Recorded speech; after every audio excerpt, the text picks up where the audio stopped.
Hi everyone and welcome back to Kepri Gaming with me Matt. And today I'm looking at a real classic from the old Nintendo Gameboy. A games console I dearly loved and now I've had the chance to play it again. The Legend of Zelda Link's Awakening. And you might have seen that this game's been reimagined for the Nintendo Switch. And as you can see on the screen, the graphics are outstanding. Well, it's different to Breath of the Wind, but if you compare it to the old Game Boy green screen graphics, they are incredible. Now I have to say that this is my favourite ever Zelda game. I think it came out in 1993, which means I was about 11 years old, and I played this game all the time. I did complete it more than once, and again, graphics old fashioned. No, it wasn't even in colour, but for the small Nintendo Game Boy, this game is huge, and the gameplay is fantastic. So, in this video I'm doing the game from the very start, and I'm going to show you all the way through to the end of the first dungeon, where I get the first instrument.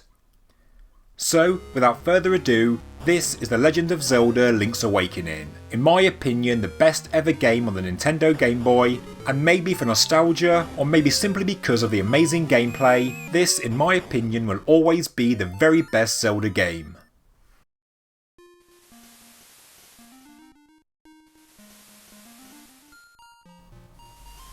We follow this girl walking along the beach, then running, then seeing Link laying there.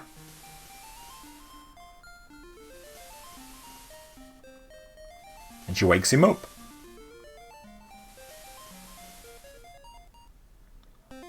Then it pans up and you can see a giant egg on top of a hill.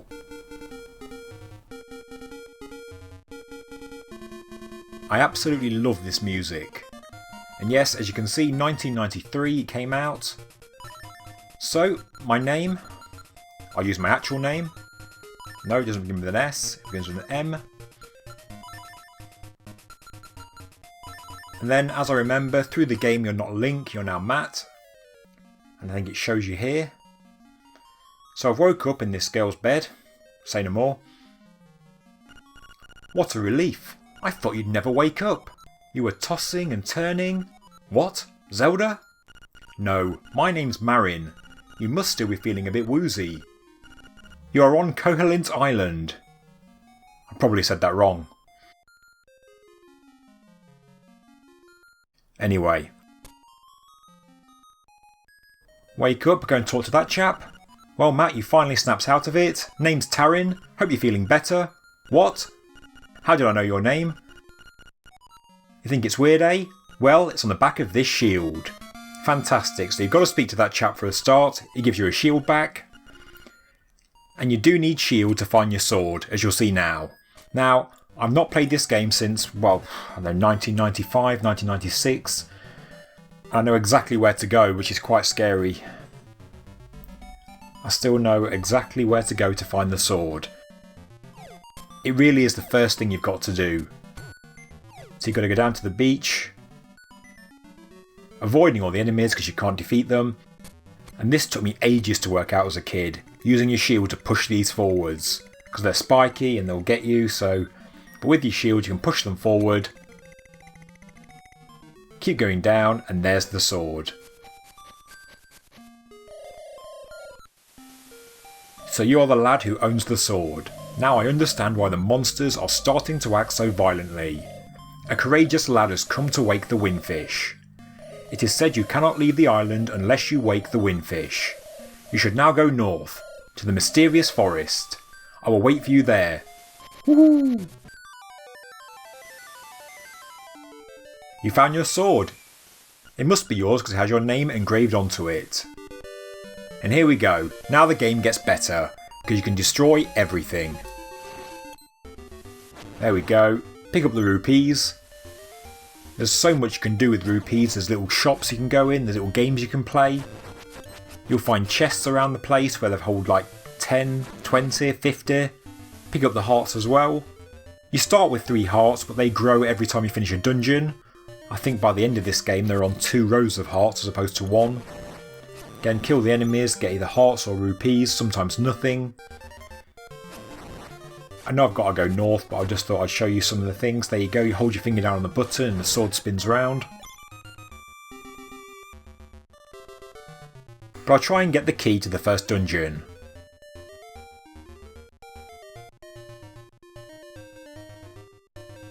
And there's puzzles all the way along this game, and because it's a small screen, and because it doesn't move fluidly, you go to one screen and it goes to the next, go to the end of one screen and it goes to the next, go to the end of the next screen and it goes to the next. You have got a map if you press the select button, but it is quite hard to navigate sometimes, because like I say, it's a huge game, but a small little green screen Nintendo Game Boy. Jump down there, get a piece of heart. Again, get 4 pieces of heart and get a brand new heart, so very much worth collecting. Hopefully this might help some of the players of Link's Awakening on the Switch.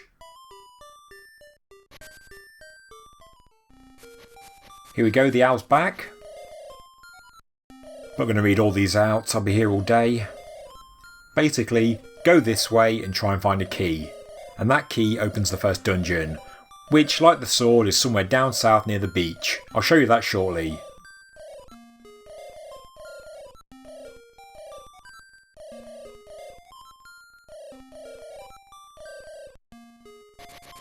Here we go. Couple of enemies. Hit them once. If you don't hit them a second time quickly, they'll shoot an arrow at you. Now you can't move those egg things yet until you've got this lifting device. You can't do much at the start. You can't jump. You can't lift heavy objects. Now that's a raccoon. You've got to remember that. That's quite key. And he's just said you'll get lost if you go this way. Basically, he's got some sort of magic enchanted spell, which means you can't get to the chest, which is the next screen above. So you go above, and everything's different. It's hard to explain, but you'll get it when you play it. Anyway. That guy's got a shield, he's harder to kill. Get the heart. And I'll go in here. Now the blocks underfoot that have got the sort of cracked appearance, if you stand on them for too long, they end up turning into a hole and you lose a life. Get all them. There we go, push that forward, and you get 50 rupees. Fantastic. Walk round, go north. 2 little blob things. Get them, get some rupees. A little puzzle here, but you push the right ones and you can get out. There you go. And there you can see a mushroom. That's key, you need that straight away. Again, I'm showing you this because I remember. If you didn't know to get that mushroom, you'd be walking around for ages trying to figure out what to do. Basically, there's a witch's house that you've got to go to, and she wants a mushroom. But I know that already, so I know where to find the mushroom.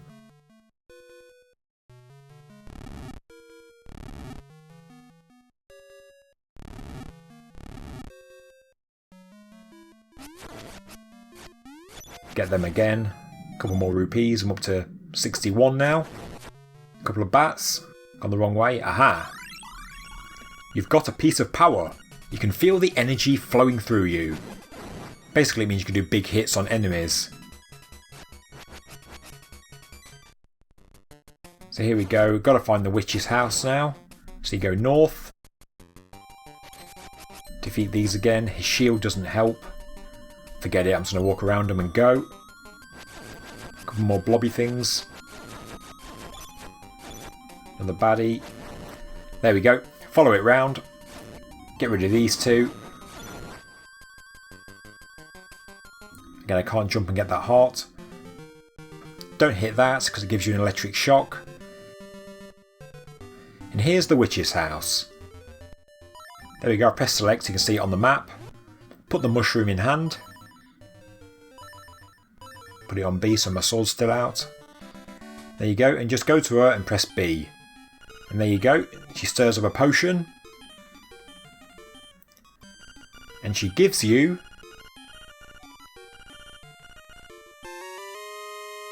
magic powder. If I sprinkle it on that sort of place where there should be a fire appears. But I didn't do it. Basically what you got to do is go find that raccoon and sprinkle it on him. And then you'll see what happens. So go back the way I came.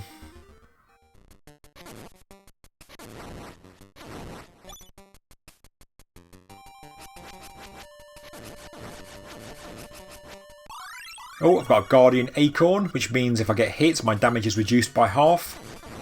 Pretty useful as you go through the game. Right now, doesn't really matter.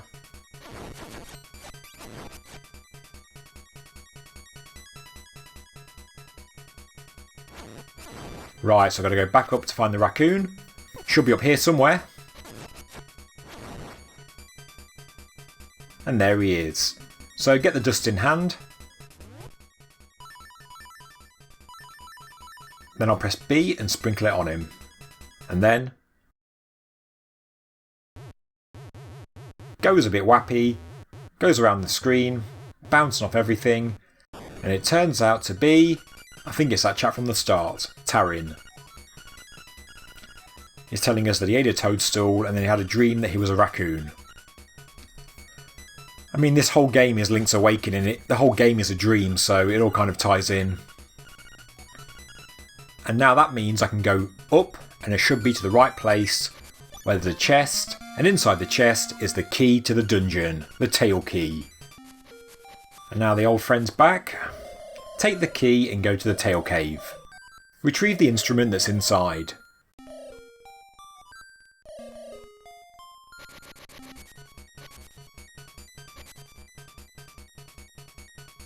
I'll just show you what's around here quickly. Again, you can't jump over there. As soon as you can jump, the whole game just sort of opens up. There's new places to explore.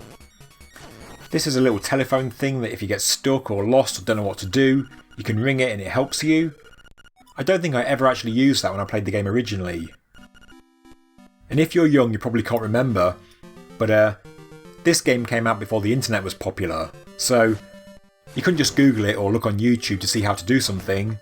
What I used to do is go into a shop that sold computer games, pick up a magazine. People used to make walkthrough magazines, and try and find the section where you were stuck. Either that or ask a friend at school. If you were stuck, you were stuck. You had to keep playing it, you had to try and figure it out. There was no quick way of figuring out the game. So here we go, I'm going south again.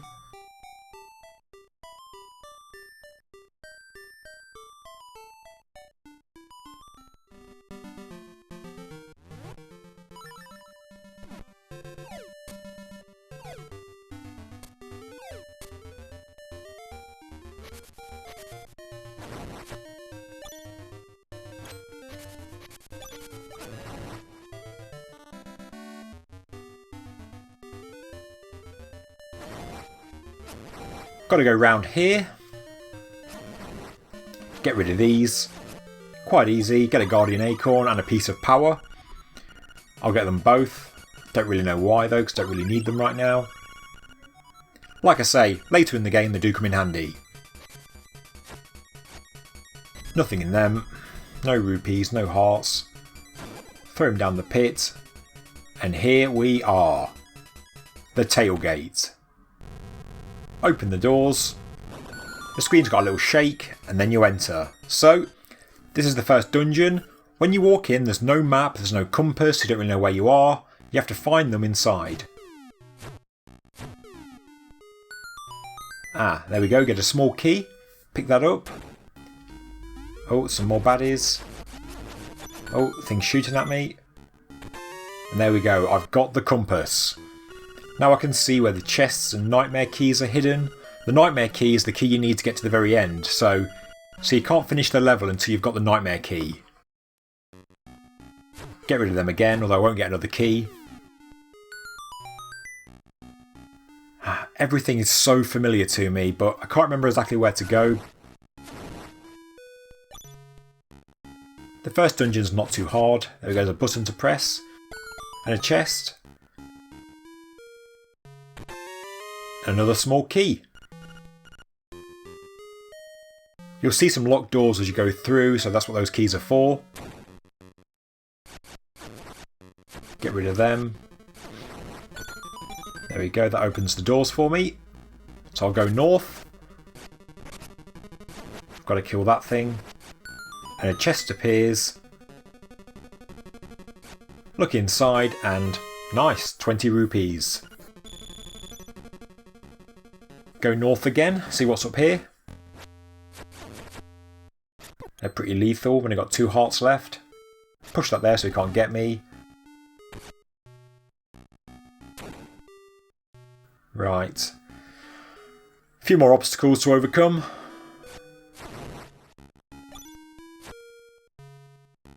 I'm actually being a bit too cocky because I think I know what I'm doing. We'll see. Push that, opens the door. Can't remember what to do with them. That's a stone tablet on the wall that's got a hole in it, so you can't actually see what it's... Oh, I fell down there. Okay, I'm not much life left at all now. Half a heart. So you can't read that stone on the wall until you've found the piece that's missing. You'll find that as you go around the dungeon.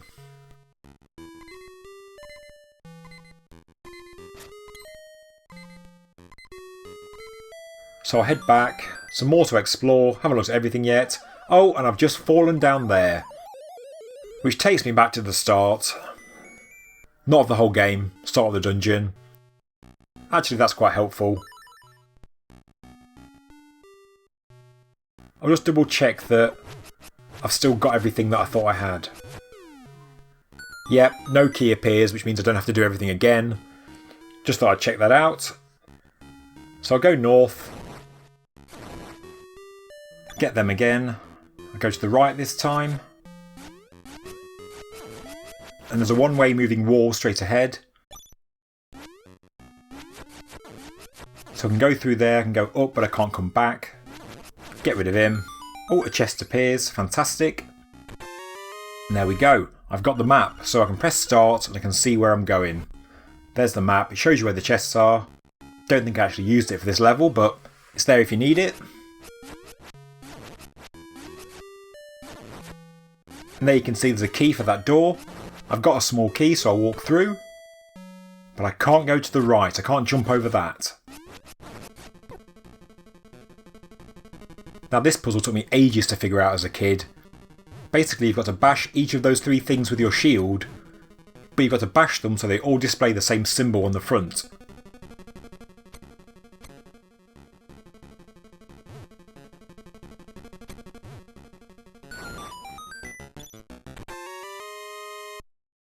And that gives me a fragment of a stone slab so I can read the messages on the wall.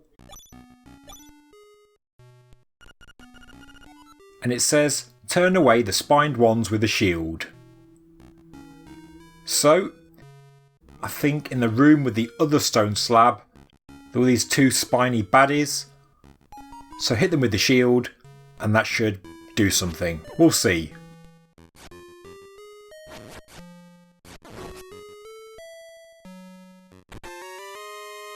Got another small key there. I can open a locked door. Ah. There's a chest that I can't get to.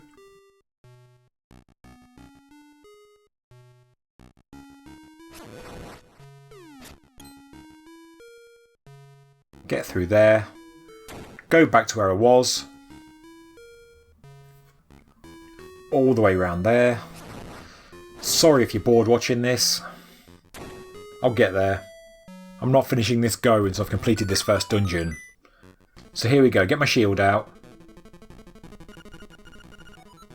And that says the same thing. There we go. Ah, there we go. Now I hit them. Same again. And that reveals... Ooh, a staircase. Now this is amazing. So here you can see Super Mario Goombas in a game of Zelda, which is quite rare. And the reason for this is that this game wasn't actually a commissioned game by Nintendo originally. It was a passion project by staff who worked at Nintendo. They basically stayed behind after work, after hours, and created this game, for fun. They wanted to push the limits of the Game Boy to see what you could do, and this is what they came up with. Again, you saw I died again just then, so I've got to go all the way back, so I'll keep talking. So yeah, this whole game is a passion project. So they included Yoshi as a Yoshi doll in the game. The characters you just saw, Tarin looks like Mario. There's a few other hidden characters inside as well. But it was such a good game that Nintendo loved it and they released it. and then it became I think the best-selling game on the Game Boy. Then it was re-released on the Game Boy Color, and obviously now they've brought it out on Nintendo Switch as well. So if it wasn't for those staff staying behind creating a game for fun, then, well, it made Nintendo a lot of money. It's one of those games that made the Game Boy iconic. So it just goes to show, when you use some initiative, then, well, it can pay off.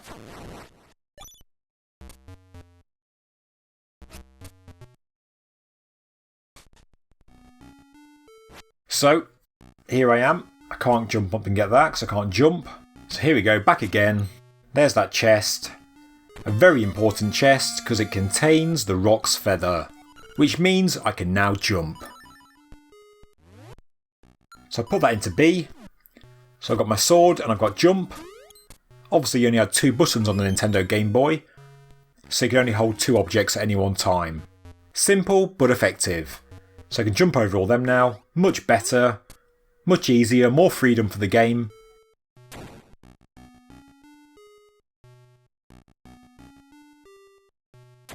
So, where do I go now? I can just jump over there. Brilliant.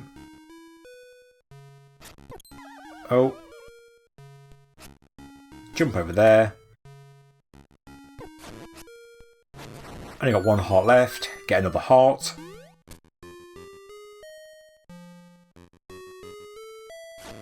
Quite tricky. Get that. Here we go. Go north. I can jump over there. I've still got a small key, and that takes me to this chest. And inside is the Nightmare Key, which now means I can open the door to the Nightmare's lair. It basically means I can now complete the game, and I know there's one place I haven't been.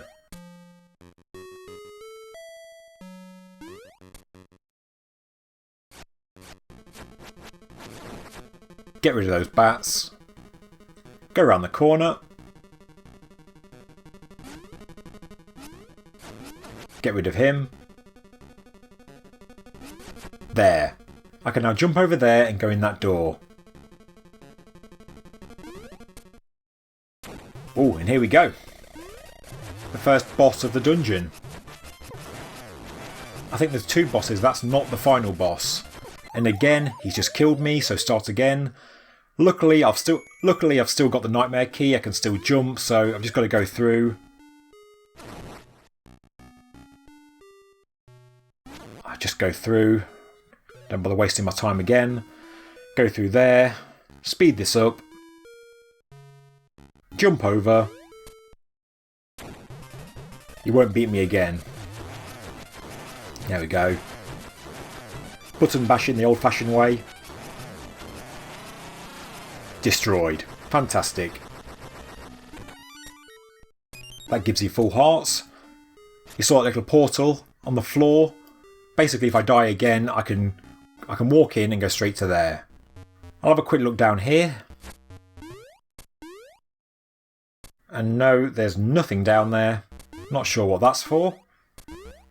Can't quite remember. It's familiar, but... So, the Nightmare Key. There we go. And here is the final boss. You have to hit his tail. I think 3 or 4 or 5 times.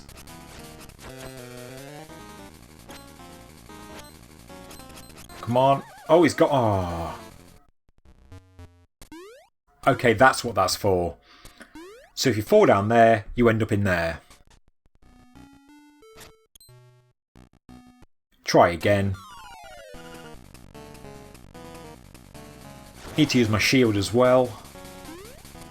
But this is quite easy. As long as I can keep still. There we go.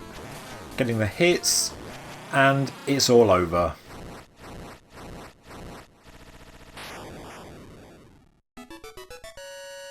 Another heart, which takes my hearts from 3 to 4. And get the instrument. I think it's a cello. Yeah, the Full Moon Cello. Then you hear the little song playing.